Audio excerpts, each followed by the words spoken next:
As I leave my neighborhood every day to take my kiddos to school, I am noticing that it is getting creepier and creepier.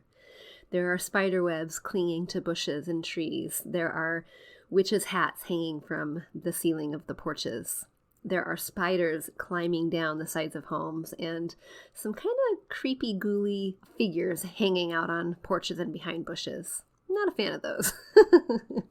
But as we get closer and closer to Halloween, it's reminding me of the traditions that we hold and the traditions that have taken shape in our homes and in our hearts. And that's what we're talking about today. We're talking about the importance of traditions and the importance of making space for that, for your family. And it doesn't have to be Pinterest perfect to make these traditions happen and magical times for your family. Halloween is one of my favorite holidays, and it's not because of the creepiness, it's because of the costumes. But I talk about my five favorite traditions over the years from when my kids were teeny tiny, even until now.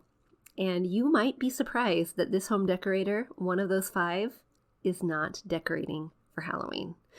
You're going to want to hear what my top five are and maybe get some inspiration for upping your own Halloween game. We grew up with the phrase, home is where the heart is, but our culture has shifted and now the message is, home should be Pinterest perfect. I'm calling BS on that message. Home, it's not about the stuff, it's about the story. And whether you know it or not, your home is a reflection of you and is already saying something. So what is it that you want it to say? Hey, I'm Danny, a former first grade teacher turned home decorator. Going from a dual income to a single income so I could stay home with my babies meant budget, like ramen eating, Goodwill shopping budget. And I learned a few things along the way, like how to bring big style to your home without breaking the bank. And I'm sharing it all with you. Tips, tricks, decor, and design advice so you can learn to tell your story with your style, where you can start living free from the Pinterest perfect trap and start living a life of intention. Welcome to Fig and Farm at Home, where we design happy living and where it doesn't have to be perfect to be beautiful. One of the things I miss most about being a first grade teacher are quite honestly the things that I think a lot of first grade teachers probably don't like. And that is the dress-up days. The days where you are donning the crazy hair, the pajamas, you're putting on your silliest hat. And that's just on the spirit days. But what happens when Halloween rolls around? Or in the case when I was teaching at the Christian school, we didn't celebrate Halloween. We had a fall festival and we dressed up as book characters. Loved that. Any chance to dress up, you name it, I'm going to do it, including times when it wasn't necessarily a dress-up day, but I made it that. Like the time we celebrated Johnny Appleseed Day, made the whole curriculum from math to reading to social studies all about apples, and I dressed up like a farmer, like an apple farmer. Or when we had our Thanksgiving feast and Mrs. Watson, the pilgrim, showed up for school that day. Too much fun. And if you want to know what I'm going to dress up like this year, let me give you a hint. I will be 100 years old. Red lipstick, funky glasses, and lots and lots of necklaces. Who do you think I am? You might have to come join our Facebook group so you can see the picture of the after.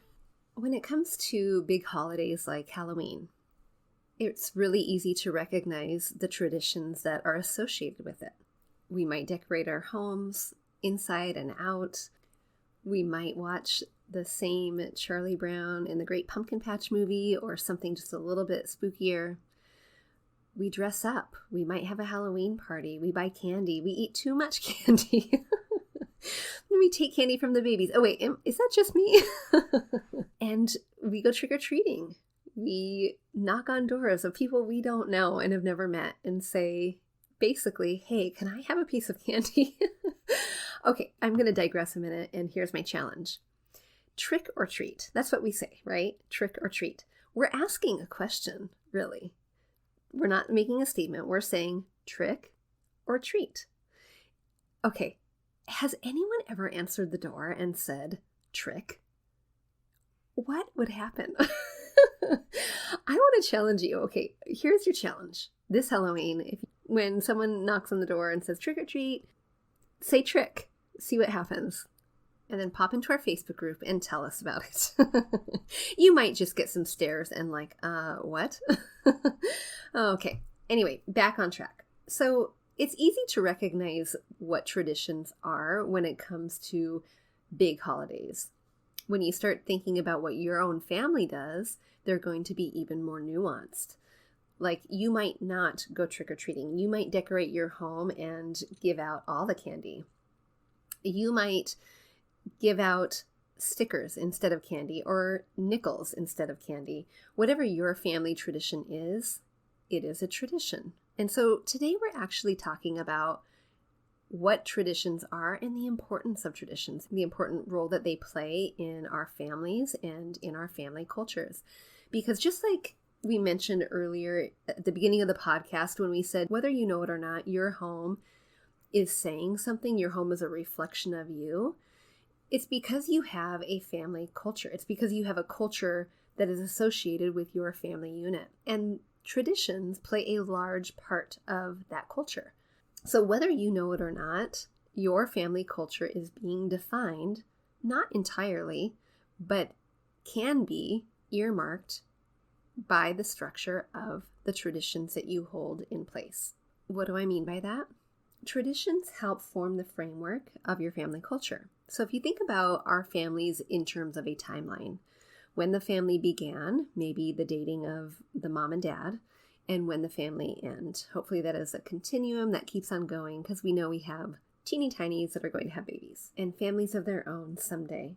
But if we mark on that timeline the important events within our family, we might mark things that happen one time, like the birth of a baby. That only happens one time. We might mark things like graduations, weddings, funerals. Some of those things only happen one time. When we put traditions on this timeline, these are repeated. And they're repeated because they're important to your family. And no matter why they're important, maybe it's just because they're fun, or because that's the way grandma always did it, or whatever reason you've placed that it is now a tradition, it's important enough that it becomes a repetition. It becomes repeated. And so those make a space on the timeline as well. So they land in the space between those momentous events like births and deaths and marriages and graduations and all of those kind of one-time events that are big. So if we know that those traditions, the things that repeat themselves over and over and over, get an honorary spot on our family timeline, just like the big events, why wouldn't we put more intention behind them?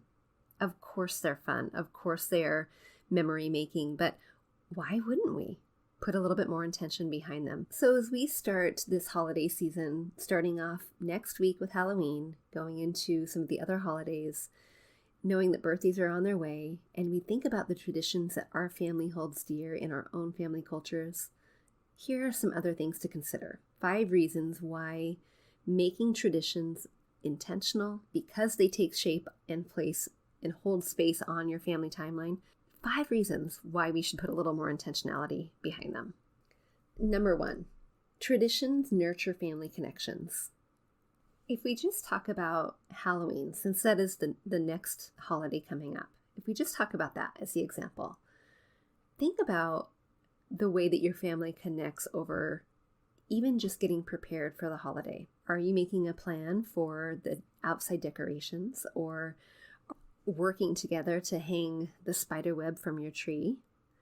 Are you setting aside an afternoon so you can browse the nearest Value Village to find the perfect costume? Or maybe you are setting an afternoon aside so that you can create a costume together. Last year for us, little Charlie he really wanted a pumpkin head. And he wanted to carve the pumpkin and put it on his head. We talked him out of that. It would be too heavy and a little too stinky, but we created one out of paper mache. And we took the beach ball, he blew it up. We used that as our framework for our big pumpkin. And we worked together to create this paper mache pumpkin head. We pasted, we glued the paper mache, we hung it outside to dry. And I say we because he needed some guidance. He needed a little bit of help. It was a family affair. It was a family effort and a chance for us to be connected as a family. Even though it wasn't everyone's pumpkin head, we were excited for him. We were all rooting for him and cheering him on as he created this, from imagination, this beautiful costume. But what else? How else can a simple thing like passing out candy or going trick-or-treating or picking out the candy or having a family movie night, how can that create family connection? It creates it because you're together, because you have one common goal and you're all aiming towards that goal. In whatever way that you choose to focus that energy, you're all aiming towards it. And that is what I mean by family connection. The second reason why creating family traditions are important, because they're fun.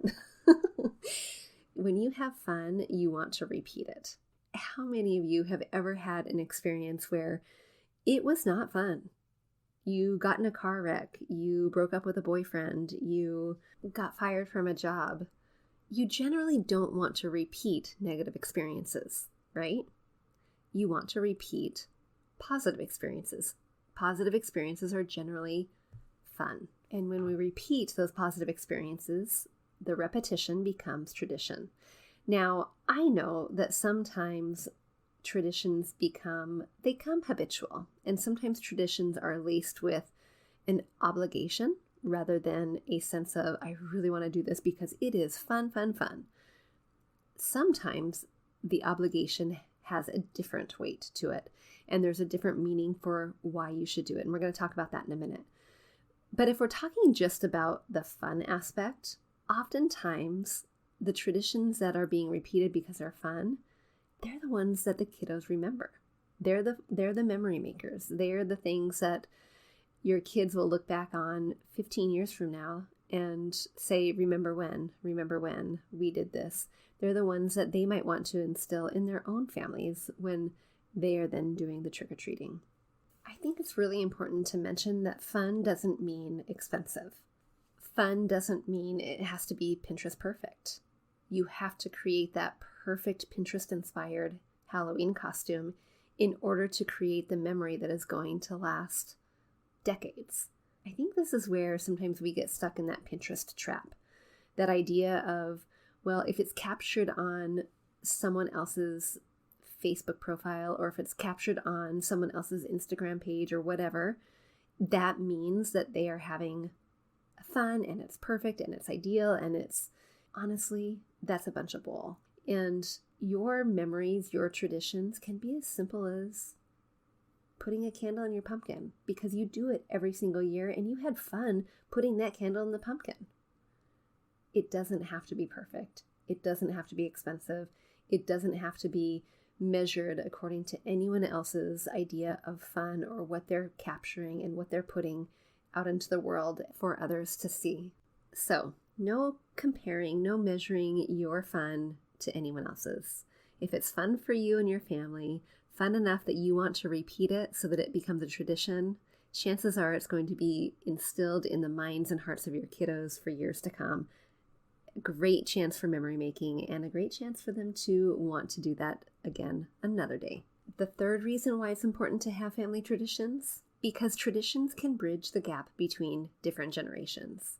From great-grandparents to the great-grandbabies, from grandparents to their children. Traditions have a sense of bringing families together in times when they might not otherwise be brought together. It's something that even if those family members can't be together physically, you can carry memories from one generation into the next. You can carry important, tangible, actionable steps into another generation because these were the same tangible, actionable steps that happened in the generation before. In the case of our Halloween example, it's a little bit harder to see how a tradition could transfer from generation to generation unless you think about it this way. Some of the things that you are doing with your kiddos, some of the things that you are setting in place for your family culture around the holiday of Halloween.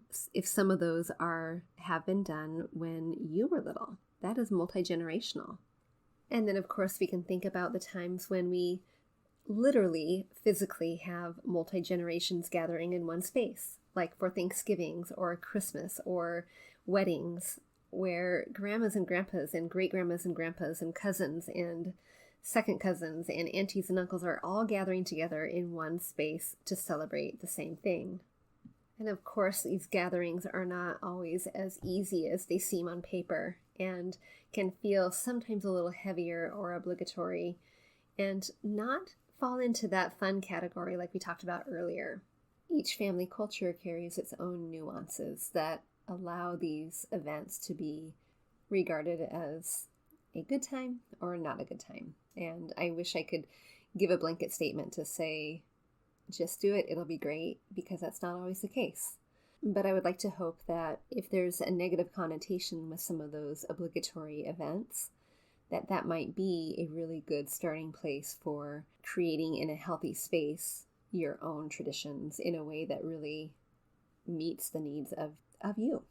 The fourth reason why it is a great idea to have family traditions and putting intention behind them is because it really brings meaning to your celebrations.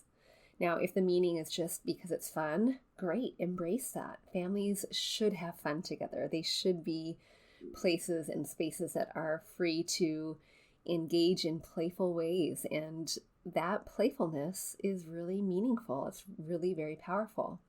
But there are times when the meaning behind the celebration or the tradition becomes a little bit more heady, a little bit more heart-driven, or a little bit more mind-driven, like maybe baptisms, for example, or the meaning behind why you light the menorah, or how you celebrate Advent. Sometimes those traditions have just a little bit more meaning, and it allows time for conversations and time for just instilling family values. And I just realized that all of those examples I just gave were of a religious origin. But it doesn't mean that traditions with meaning are only spiritually based. Your family might have a tradition of one Thursday a month going to the food bank to pack backpacks for the kids in your area to take food home for the weekend. That might not necessarily have a spiritual meaning, but it could be a meaning of building community. It could be related to you when you were little and you didn't have enough to eat, and you want to make sure that you give back, and you encourage your family to understand that there are greater needs outside of your own family unit. There are people who are hurting in the world. There are people who need support and love, and this is one way you can tangibly do that. Whatever that tradition is for you, it doesn't mean that it always has to have a spiritual lens to it. But oftentimes, traditions are formed out of repetition, and they are formed because there's something that draws you to it. There's something that draws you to the willingness to repeat it over and over and over again. And so if you can tap into that, what that is, it can help you really understand the importance of keeping that tradition alive. And the fifth reason why creating family traditions and being really intentional about it is so important is because they have a sense of structure to them. In that structure, there's comfort. And there's comfort in knowing what is to be expected. There's comfort in knowing what is going to be repeated. There's comfort in knowing what is coming. At the beginning of the podcast, I talked about my little friend Marshawn from years ago when I was teaching, and he was my first introduction into this idea that kiddos actually thrive on structure. Even if you've created a very safe environment for them, they thrive when there is a sense of repetition, when there is an understanding of what is to come, when there is an understanding of what is to be expected, boundaries that are in place. All of that is structural, and those structures are rooted within this idea of tradition because of the repetition. Kiddos feel a sense of belonging, a sense of connection to this thing that is being repeated in tradition because it is expected, because it is a little bit predictable. And that predictability and that structure, even if you have kiddos who are as free-spirited as Pippi Longstocking, keep us rooted into this idea of where we belong. So quick recap, 5 reasons why creating and strengthening family traditions with intentionality is a good thing. They nurture family connections. It creates a sense of belonging and connects multi-generations. It provides happy, fun memories for kiddos and your family. It brings meaning to these traditions and these celebrations, the reason why you do it in the first place, and because they are structural and kids thrive on structure. And I have my very favorite family traditions surrounding Halloween, which we're celebrating next week, hoping for some really great weather. Here are my top 5 that we have done since kiddos were teeny tiny. So eons ago. These are in no particular order, but these are things that I look forward to every single year. My kiddos look forward to, and maybe these will inspire you. None of these are Pinterest perfect. None of these are meant to be a means for comparison. These are all meant to inspire, to get your ideas and your creative juices flowing so that you can really bring intentionality behind your family traditions. All right, the first thing that we do is, because I am a former teacher and a first grade teacher, I have an extensive children's book library. And you've heard me say it before, reading is super important in our family. It is something that our kiddos do all the time. We are voracious readers, and I bring out all of my thematic fall and specifically Halloween books. Now, I say that knowing that, oh my gosh, I have not brought them out this year. So as soon as I finish recording, I am going to go grab those. These are books that I curated years and years and years ago, and they just make their way out, and they become fresh and new every season, every Halloween, because they haven't seen them for a year. Even my 12-year-old will sit and read a picture book because it is comfortable, it is expected, it is tradition, it's super enjoyable. And if I am so lucky, I get to snuggle with them and read them a picture book, just like the old days. One of my very favorites is actually not a Halloween book, but I do have it in my Halloween section, and this is a book you guys need to check out. I love books written in verse. These are so much fun to read. They're so much fun when you have some intonation when you're reading them, and this is called Room on a Broom by Julia Donaldson, and she is also the author of Gruffalo. You might be more familiar with Gruffalo than you are with Room on a Broom. But same idea, same written in verse, same really colorful graphics by the illustrator. So much fun. All right, number 2.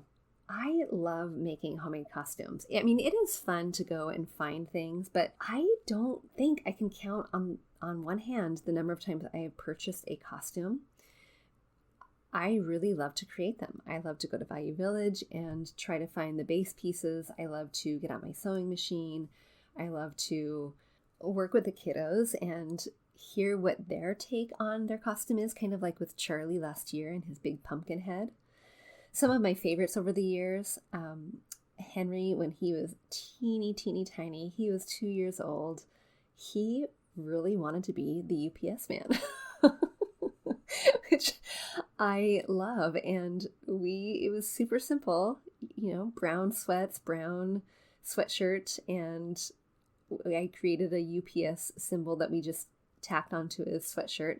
But the fun thing about that costume was that we didn't use a traditional Halloween container to collect candy. I wrapped a box in brown craft paper, and I had a lanyard that went around his neck that was made easy for him to carry, and it had a UPS label on it.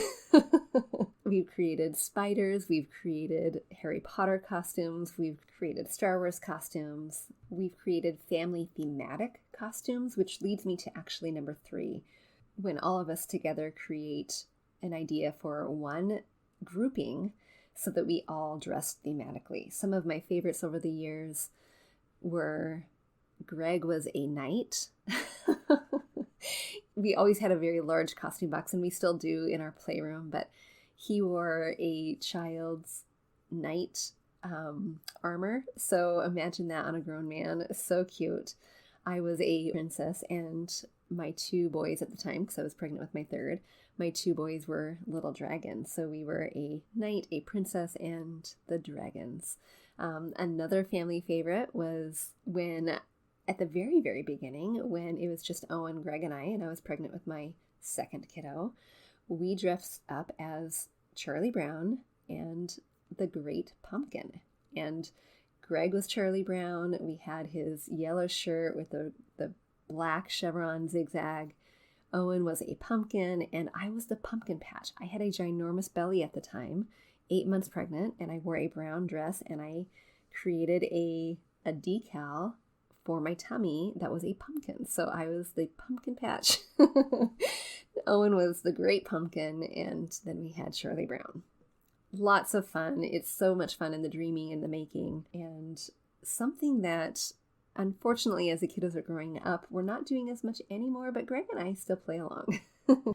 My fourth favorite family tradition surrounding Halloween is treating others. So when the kiddos were really little and they were too teeny tiny to do any trick-or-treating, the 1-2-year-old, but we still wanted to play along with the holiday, we would spend some time in the kitchen making sugar cookies, decorating the sugar cookies. And of course, this is not just me doing it. It is a family affair. And we would package them really nicely. And then we would go to some of our favorite people's homes, and we would dress up, we would knock on the door, and we would give them the treat. And that was so much fun. We actually redid that last year when COVID was so funky and spunky. We still trick-or-treated, but earlier in the day, we created Halloween treats, and we drove them to some of our favorite people's homes and dressed up, and we knocked on their door and said, "We're thinking about you, trick or treat, but actually here's your treat." So much fun to bless others in unexpected, surprising ways like that.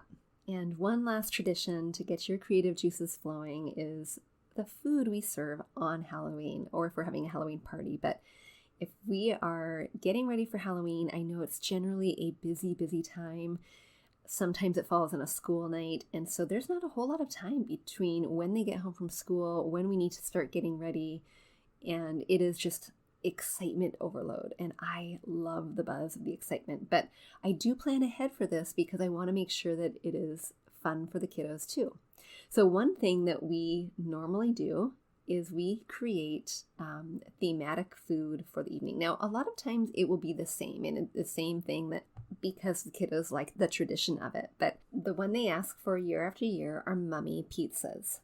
They're mini individual pizzas that the kiddos get to help create. I usually use hoagie rolls or English muffins and toast them ahead of time, and then they add their own sauce. They take a string cheese and they separate the cheese so that it looks like the strips of mummy cloth, and then they pop on a little bit of olives in order to create the eyes peeking out. So cute, so easy, gets the kiddos involved, and it is something we have been doing since Owen, in his teeny tiny self, could peel the cheese on the string cheese. So there you have it, my top 5 Halloween traditions that we do every year. And I want to hear yours. I want to be inspired, and I want you to inspire others. So pop into our Facebook group and tell us, what is it that you do for Halloween? What are some of the things that just creep up every year, no pun intended, that your family loves doing year after year? Let us know. And just like that, we are done with today's show. I am going to sign off and go grab all of my Halloween books so my kids have them for after school. I'll see you soon. Hey, real quick before you go, if you learned something new or found value in today's podcast, would you head over to iTunes to Fig and Farm at Home and leave a review and subscribe to the show? That would be awesome. And if you'd like to connect with my community of mamas who are learning to be intentional storytellers within their own homes, join us at bit.ly/design101 group. There's always more room at the table. See you soon.